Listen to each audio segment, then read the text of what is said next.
मायावती सर्वे 2012 का तीसरा दिन। आज वैसे सजाओं का भी दिन है। मुंबई हमले में 166 लोगों की हत्या करने और हिंदुस्तान की संप्रभुता पर हाथ डालने के जुर्म में कसाब को फांसी होगी। सुप्रीम कोर्ट ने फांसी की सजा बरकरार रखी है। दूसरी तरफ गुजरात के नरोदा पाटिया में 95 लोगों को मारने के जुर्म में बीजेपी की विधायक और मोदी सरकार की पूर्व मंत्री माया कोडनानी और बजरंग दल के बाबू बजरंगी को दोषी पाया गया है। और आज हमारे पोल में गुजरात का भी नंबर है। विधानसभा में क्या होगा और दिल्ली में मोदी के नाम पर क्या होगा। महाराष्ट्र और कर्नाटक भी है। पिछले 2 दिनों में कुल अनुमान क्या तस्वीर पेश कर रहे हैं, जल्दी से देख लेते हैं। अभी तक 8 राज्यों के पोल दिखाए हैं हमने। एक चुनावी चक्का बना रहे हैं हम, जिसके हब पर बीजेपी और कांग्रेस को रखा है हमने इस चुनावी चक्का में। और किनारे वे दल हैं जो कांग्रेस बीजेपी की कीमत पर अपना खम ठोक रहे हैं। अभी तक 543 में से 259 सीटों के अनुमान हमारे सामने हैं। इनमें से कांग्रेस को 58 और बीजेपी को 51 सीटें मिल रही हैं। इसके अलावा यूपी में समाजवादी पार्टी 33, बीएसपी 15 सीटें हासिल करती दिख रही हैं। बंगाल में ममता अपनी बढ़त बनाते हुए 27 पर पहुंच रही हैं। आंध्र प्रदेश में जगन मोहन रेड्डी 21 सीटें लेकर कांग्रेस का सफाया कर रहे हैं। टीआरएस की 10 सीटें कांग्रेस बीजेपी को नचा सकती हैं। उड़ीसा में बीजेडी 16 और बंगाल केरल में लेफ्ट 20 सीटें पर ही सिमटती दिख रही है। इसके अलावा हम सामाजिक सवाल भी पूछ रहे हैं। कल के पोल में आज के हिंदुस्तान ने एकाकी की जगह संयुक्त परिवार को पसंद किया था, तो क्या यह हिंदुस्तान अंतरजातीय विवाह को भी पसंद करता होगा? आप गेस कीजिए, हम दूसरे हिस्से में बताएंगे। हमारे देश में अंतरजातीय विवाह का सबसे बड़ा प्रतीक कौन हो सकता है, जो आज के सामाजिक और राजनीतिक जीवन में भी प्रासंगिक यानी महत्वपूर्ण है। यह तस्वीर संविधान निर्माता डॉक्टर भीमराव अंबेडकर और उनकी दूसरी पत्नी डॉक्टर सविता अंबेडकर की है।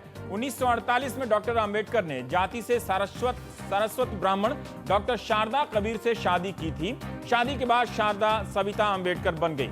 1936 में डॉक्टर अंबेडकर ने जाति खत्म करने के लिए एक लेख में अंतरजातीय विवाह को रास्ता बताया था। हमारे सार्वजनिक जीवन में अंतरजातीय अंतरधार्मिक विवाह करने वाले कई जोड़े मिल जाएंगे, जिनकी तस्वीरें स्क्रीन पर चल रही हैं। फिल्म से हैं, राजनीति से हैं, खेल से हैं और हमारे जैसे एंकर भी हैं, आपके रवीश कुमार, जो रोज प्राइम टाइम में आपके सामने पेश होते हैं। इसलिए इंटरकास्ट मैरिज जरूर कीजिए।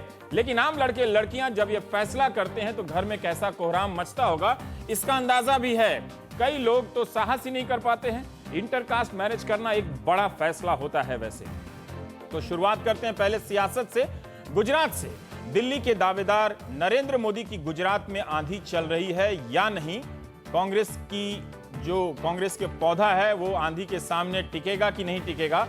कल के पोल में 58% बीजेपी कार्यकर्ताओं ने चाहा था कि मोदी दिल्ली की दावेदारी करें। तो हमारे साथ आज के मेहमान हैं अभय कुमार दुबे, सीएसडीएस से हैं, और आप पूरे पोल के दौरान हमारे एक निरंतर सहयोगी बने हुए हैं ताकि एक सारी चीज़ों को पर्सपेक्टिव में देख सकें। संजय निरुपम जी हैं, कांग्रेस के सांसद हैं, राष्ट्रीय प्रवक्ता हैं। प्रकाश जावड़ेकर साहब हैं, सांसद भारतीय जनता पार्टी, वो हैं हमारे साथ। बहुत बहुत आप लोगों का स्वागत। एक जल्दी से एक छोटा सा एक सर्वे हम ले लेते हैं, प्रियंका गांधी के ऊपर भी है। हम हर दिन देख रहे हैं कि राष्ट्रीय राजनीति में कुछ लोगों की तलाश भी हो रही है, तो क्या प्रियंका गांधी को राजनीति में आना चाहिए?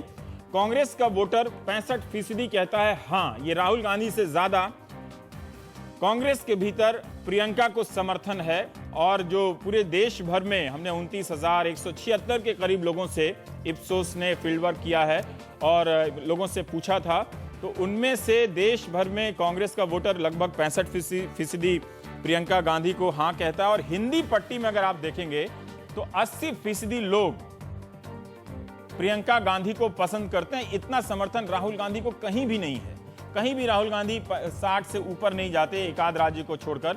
और बाकी भारत में प्रियंका गांधी 53% आ रही हैं, पर पहुंच रही हैं। हम जल्दी से गुजरात के सर्वे पर आएंगे। अभय, राहुल की जगह क्या जिस तरह से रायबरेली की जिम्मेदारी प्रियंका ने ली है, सोनिया गांधी का जो संसदीय क्षेत्र है, क्या वो एक शुरुआत हो सकती है, या कांग्रेस राहुल के लिए इस इच्छा को, अपने कार्यकर्ताओं की इस इच्छा को हमेशा दबाएगी, जैसे बीजेपी के बड़े नेता मोदी के नाम पर खुलकर नहीं बोलते हैं? देखिए, कांग्रेस के भीतर काफी इस बात की शिकायत रही है बहुत दिनों से कि अगर प्रियंका गांधी को सामने लाया जाता तो कुछ और नज़ारा हो सकता था। ठीक है। वो कांग्रेस की किस्मत को ज़्यादा बेहतर स्पर्श दे सकती थी। हाँ। ये शिकायत बहुत दिनों से रही है, लेकिन ये अब गांधी परिवार की अंदरूनी रणनीति है, जिसके आधार पर वो कहते हैं कि भाई ये हमारा सब्स्टिट्यूट खिलाड़ी है, ये बदलू खिलाड़ी है। जब मौका पड़ेगा तो उसको मैदान में उतार देंगे।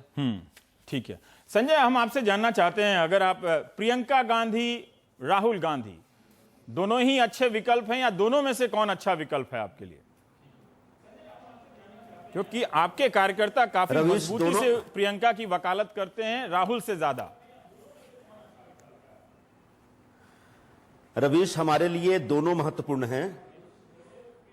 निश्चित तौर पर प्रियंका गांधी जी के लिए एक खास जो पसंद है कांग्रेस कार्यकर्ताओं में, उसका बड़ा कारण यह है उनका अपना लुक और उनका अपना व्यवहार, उनका अपना एक जो कार्यकर्ताओं के साथ जो उनका कामकाज करने का तरीका अब तक जो उपलब्ध रहा है, उसकी वजह से एक उम्मीद है। लेकिन राहुल जी भी एक जबरदस्त किस्म के नेता है।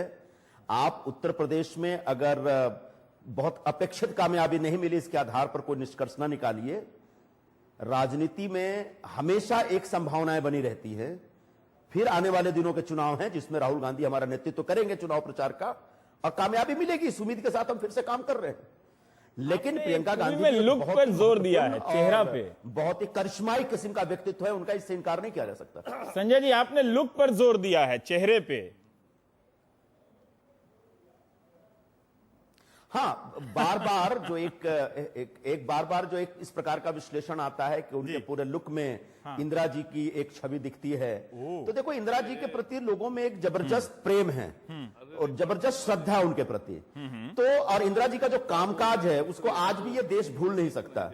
हिंदुस्तान की ताकत बढ़ाने में इंदिरा जी का जो योगदान है वो जबरदस्त है। पूरे भूगोल को बदलने में इंदिरा जी का एक अपना योगदान रहा है।